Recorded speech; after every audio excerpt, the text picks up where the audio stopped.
पैसे दिलेलेच होते आणि हे पैसे देणं कसं गरजेचं होतं, तर काय गरज होती? ऐन निवडणुकीच्या काळामध्ये कुठलाही अभ्यास न करता लाभार्थी असणारे लोक हे पुरुष आहेत का, सरकारी लाभांश घेणारे आहेत का, सरकारी पगार उचलणारे आहेत का, त्यांच्याकडे तुमच्या KYC निकषातली जमीन जुमला किंवा 4 व्हीलर किंवा या सगळ्या साधन सामग्री आहेत का, याची चिकित्सा तुम्ही आधी का केली नाही?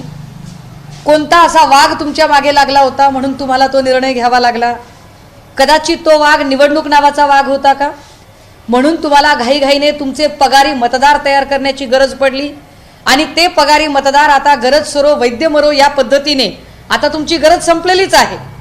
आता निवडणुका संपलेल्या आहेत, त्यामुळे तुम्हाला आता या सगळ्या लोकांची गरज नाही, त्यामुळे या पगारी मतदारांची गरज नाही आणि म्हणून अचानक तुम्हाला 80 लाख महिलांमध्ये कपात करावी लागते. उत्तरं आदिती तटकरे यांनी दिली पाहिजे. उत्तरं आता अर्थ खातं ज्यांच्याकडे आहे त्या सन्माननीय मुख्यमंत्री फडणवीसांनी दिली पाहिजेत. उत्तरं लाडका भाऊ आणि लाडका भाई असं म्हणत ज्यांनी आपापल्या परीने आपापले सोलो पोस्टरबाजी केली होती, हे सोलो पोस्टरबाजी करणारे मुख्यमंत्री आणि उपमुख्यमंत्री यांनी देणं गरजेचं आहे. आणि ते तुम्ही यासाठी केलं पाहिजे कारण एकीकडे रिसेशनचा काळ चालू आहे, आर्थिक मंदीचा काळ चालू आहे. अशा काळात जर 288 कोटी रुपये तुम्ही गुलाल बुक्क्यासारखे उधळाल तर तुम्हाला प्रश्न विचारले जातील आणि त्याची उत्तरं तुम्हाला द्यावीच लागतील. नाही, म्हणूनच मी म्हणते की आता काय करायचं, एकतर 80 लाख महिलांना तुम्ही पैसे देणं कंटिन्यू ठेवावं लागेल आणि जर म्हणणं असं असेल की याच्यामध्ये पुरुष लाभार्थी होते किंवा सरकारी नोकरदार महिला होत्या तर मग ही सगळी बुद्धी, हे सगळं मागावून सुचलेलं शहाणपण तुम्हाला योजना लागू करताना सुचलं नाही का? योजना लागू करताना तुम्ही इतकी घाई का केली आणि सरसकट पैसे का दिले? हे सरसकट पैसे कुणाच्याही व्यक्तिगत अकाउंटमधून गेलेले नाहीत, ना फडणवीसांच्या, ना शिंदेंच्या, ना तटकरेंच्या. हे पैसे लोकांच्या टॅक्समधनं गेलेले पैसे आहेत. या पैशांची भरपाई कोण करणार याची उत्तरं आता आदिती तटकरे यांनी द्यावी लागतील. आणि तटकरेंना ही उत्तरं देता येत नसतील तर तटकरेंनी स्वतःला महिला बालकल्याण मंत्री म्हणून घेऊ नये. तुम्हाला खातं सांभाळताच येत नाही हे वारंवार सिद्ध झालेलं आहे.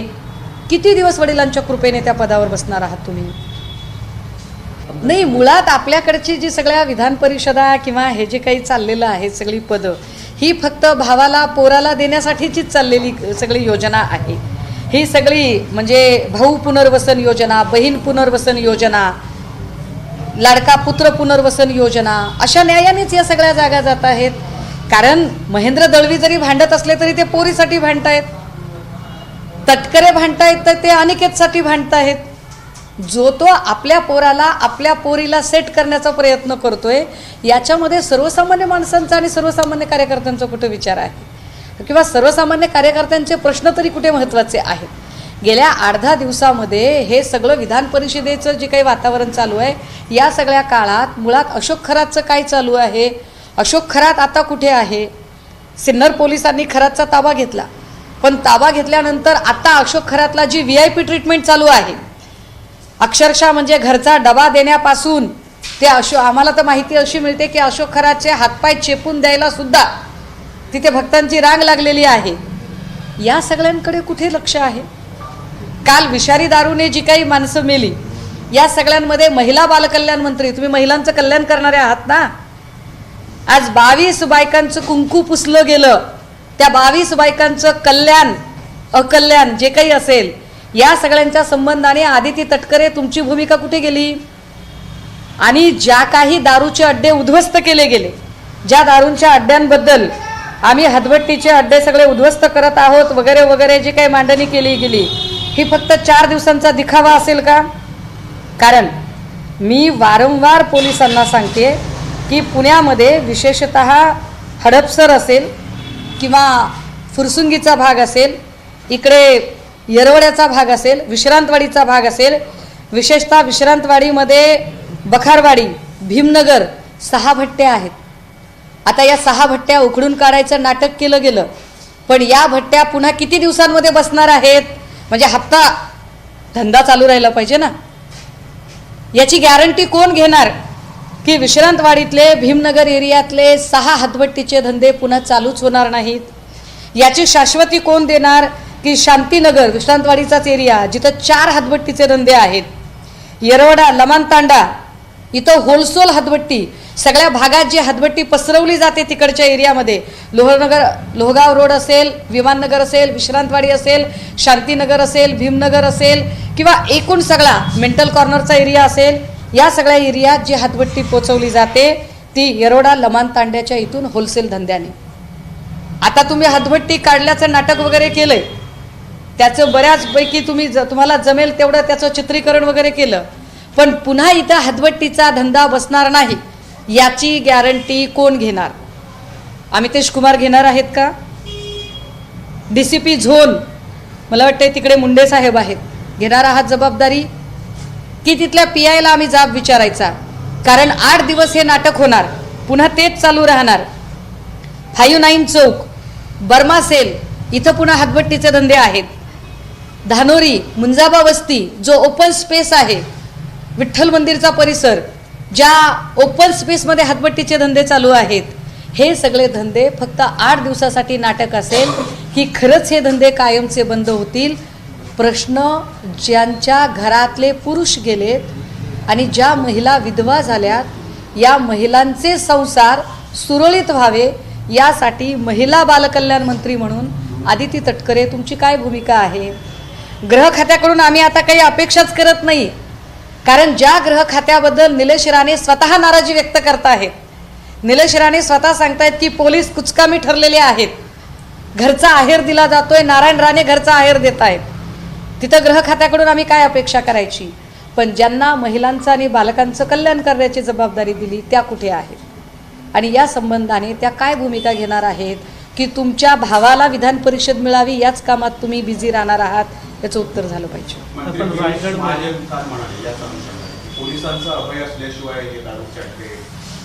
याचा अर्थ गिरीश महाजन हे सरळ सरळ म्हणजे पोलिसांचं अभय असल्याशिवाय हे धंदे होत नाहीत असं जर गिरीश महाजनांचं म्हणणं असेल तर गिरीश महाजन तुम्ही सरळ सरळ मुख्यमंत्र्यांना कोट करताय आणि तुम्ही हे सांगायचा प्रयत्न करताय की मुख्यमंत्री देवेंद्र फडणवीस यांचा गृह खात्यावर कुठलंही नियंत्रण नाही आहे.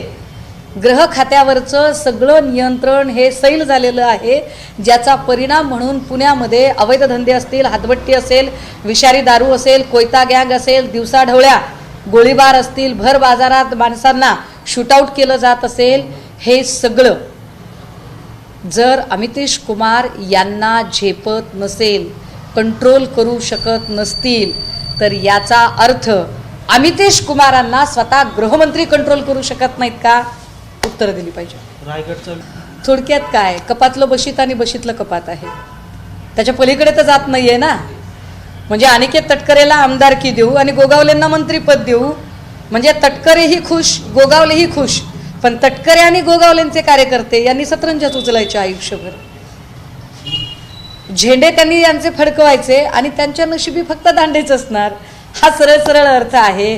कशाला या लोकांनी सांगायचं की आम्ही कार्यकर्त्यांना जपणारे लोक आहोत? तुम्ही कार्यकर्त्यांना जपू शकत नाही, तुम्ही तुमच्या सत्ता केंद्रीय राजकारणाच्या पलीकडे जाऊ शकत नाही.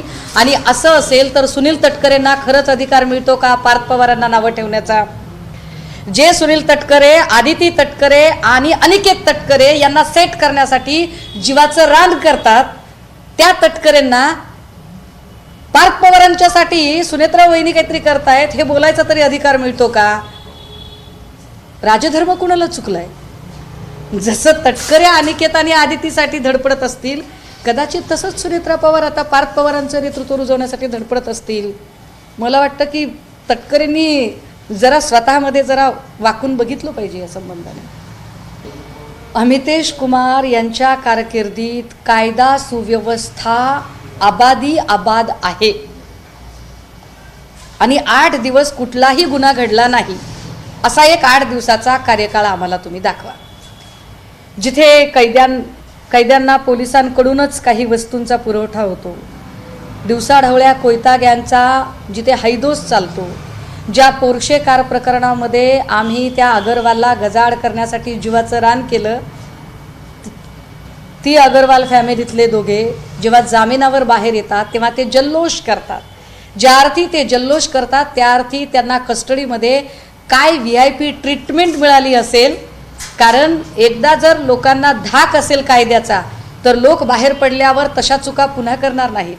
पण ज्या अर्थी अगरवाल कुटुंब जल्लोष करतं त्या अर्थी अगरवाल कुटुंबाला कायद्याचा धाक वाटावा अशी कुठलीही कैद्यांसारखीची जी वागणूक असते ती वागणूक पुणे पोलिसांकडून मिळालेलीच दिसत नाहीये.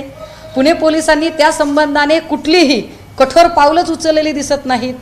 जिथे धडधडीत दिवसाढवळ्या अक्षरशः पूल तोडून एखाद्याला मारहाण करत त्याला पुलावरून खाली फेकून दिलं जातं आणि त्याच्यावर काहीच होत नाही. 1, 2, 3 नव्हे तर दिवसाढवळ्या गोळीबार करत हत्या केल्या जातात आणि या संबंधाने काहीच भूमिका घेतली जात नाही. उलट कस्टडीमध्ये असणाऱ्या लोकांना निवडून आणण्याची जबाबदारी सरकार पक्षातली लोक घेतात. तिथे कायदा सुव्यवस्था राखली जाते हे आम्ही कुशावरून समजावं. अमितेश कुमार यांच्याकडे किंवा DCP झोन 1 असेल 2 असेल 3 असेल यांच्याकडे त्या त्या ठिकाणच्या अवैध दारू साठ्यांबद्दल आम्ही वारंवार बोलतोय, वारंवार सांगतोय.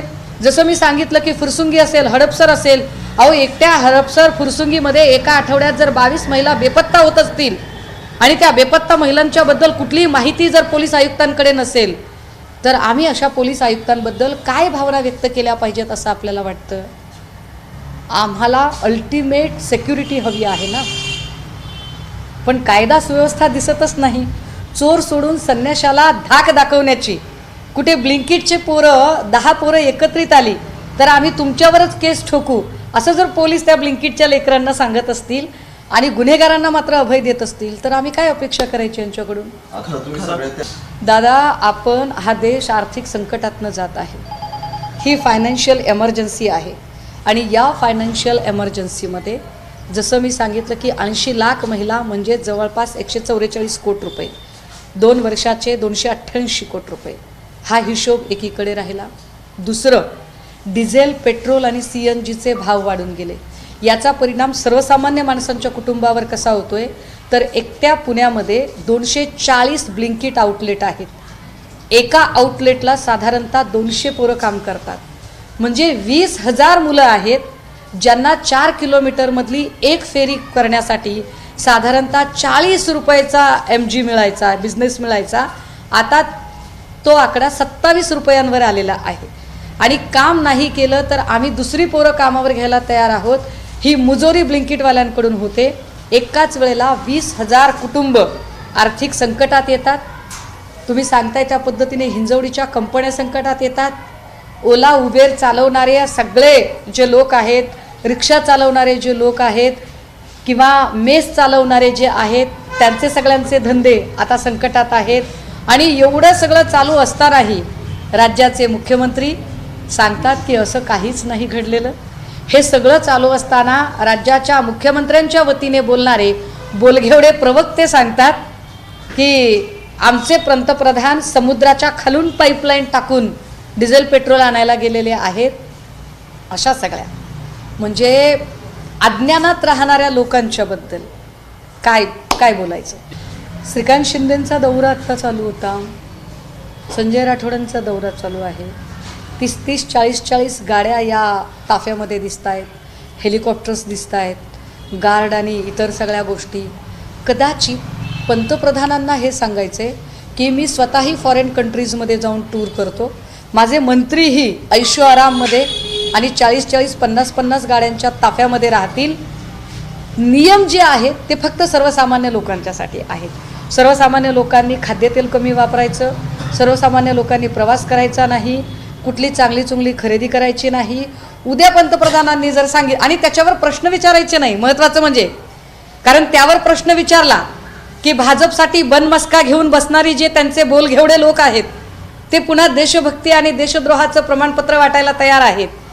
पण मुळात हे सगळे जे बोलघेवडे प्रवक्ते आहेत हे याचं उत्तर देतील का की उद्या जर मोदी म्हणाले कि भाई और बहनों आपके पास 2 किडनियां हैं, उसमें की 1 किडनी आप दे ही सकते हो देश के लिए, तर किडनी देण्यासाठी सगळ्यात पहिले भाजपचे आमदार पुढे येणार आहेत का? नाही, मला असं वाटतं की याच्यामध्ये पार्थ पवारांना टार्गेट केलं जात असावं. त्याचं कारण असं आहे की ज्या तटकरे आणि पटेलांच्याबद्दल संबंध महाराष्ट्राच्या मनामध्ये रोष होता आणि ज्या तटकरे आणि पटेलांवर कारवाई सहजासहजी होईल किंवा कारवाई करण्याची हिंमत पक्षश्रेष्ठी दाखवतील असं वाटत नव्हतं, त्या तटकरे पटेलांवर कारवाई झाली. आणि ती कारवाई होत असताना मला असं वाटतं की मला आदरणीय पवारसाहेब असतील किंवा एकूण सगळेच, म्हणजे अगदी आमदार रोहित पवार असतील, या सगळ्याच लोकांनी तटकरे आणि पटेलांवरती आक्षेप नोंदवलेले होते. अशा सगळ्या काळामध्ये सुनेत्रा वहिनींच्या सोबत जर आज अजितदादा असते तर कदाचित त्यांनी अजितदादांची बाजू, अजितदादांनी त्यांना राजकारण काय ते समजावून सांगितलं असतं. पण आता राजकारणातला एकलव्य म्हणून सुनेत्रा वहिनी कोणाकडे बघतील तर त्या थोरल्या पवारसाहेबांकडे बघतील. आणि पवारसाहेब किंवा एकूण आमदार रोहित पवार या सगळ्यांनी तटकरे पटेलांवर आक्षेप घेतलेले आहेत. त्या तटकरे पटेलांना निर्णय प्रक्रियेपासून जर बाजूला ठेवलेलं असेल तर त्यात चूक ते काय. पण असं झाल्यानंतर सुनेत्रा वहिनी या आपला मुलगा पार्थ याच्यासोबत मिळून निर्णय घेतात असं म्हणत पार्थ पवारांनाच टार्गेट करण्याचा किंवा एकूण नेतृत्वाच्या विरोधातच उठाव करण्याचा प्रयत्न जो तटकरे पटेल आणि प्रभृतींकडून चालू आहे तो लोकांच्या लक्षात येण्यासारखा आहे असं मला वाटतं. मी पुन्हा सांगते की जर भुजबळ साहेबांना वाटतंय की समीर भुजबळला मंत्रिमंडळामध्ये सामावून घ्यावं, जर सुनील तटकरेंना वाटतं की आदितीलाही मंत्रिपद मिळावं आणि अनिकेतही आमदार व्हावा, जर एकनाथ शिंदेंना वाटतंय की 2029चा त्यांच्या पक्षाचा मुख्यमंत्रीपदाचा चेहरा म्हणून श्रीकांत शिंदेला एक वलय मिळालं पाहिजे आणि त्याच हिशोबाने श्रीकांत शिंदेचा सध्या मराठवाडा आणि सगळ्या भागांमध्ये दौरा सुरू केला जातो, जर सगळेच नेते आपल्या पोरांना रुजवण्यासाठी प्रयत्न करतात तर तिथे सुनेत्रा पवार जगावेगळा असा काय विचार करतायत. अर्थात हा त्यांच्या पक्षाचा विचार आहे तो त्यांनी त्यांचं बघून नाही. सध्या राजकारण करतात हा एक परवलीचा शब्द झालेला आहे. देवेंद्र फडणवीस यांच्याकडे 2 परवलीचे शब्द आहेत.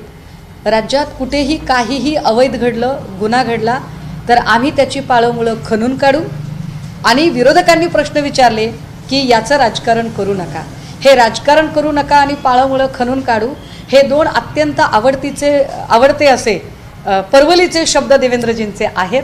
त्यामुळे देवेंद्रजींचं असं बोलणं स्वाभाविक आहे. मात्र देवेंद्रजी पैसे कुणाच्याही व्यक्तिगत खात्यातनं गेलेले नाही. पैसे राम शिंदे किंवा आपल्या व्यक्तिगत पर्सनल अकाउंटमधून किंवा खिशातनं गेलेले नाहीत. पैसे जर लोकांनी भरलेल्या टॅक्समधून गेलेले आहेत तर लोकांना हिशोब विचारण्याचा अधिकार आहे आणि त्या भागाचे आमदार म्हणून रोहित पवार प्रश्न विचारतील लोकप्रतिनिधी म्हणून, नाही तर दुसरं कोण विचारणार आहे.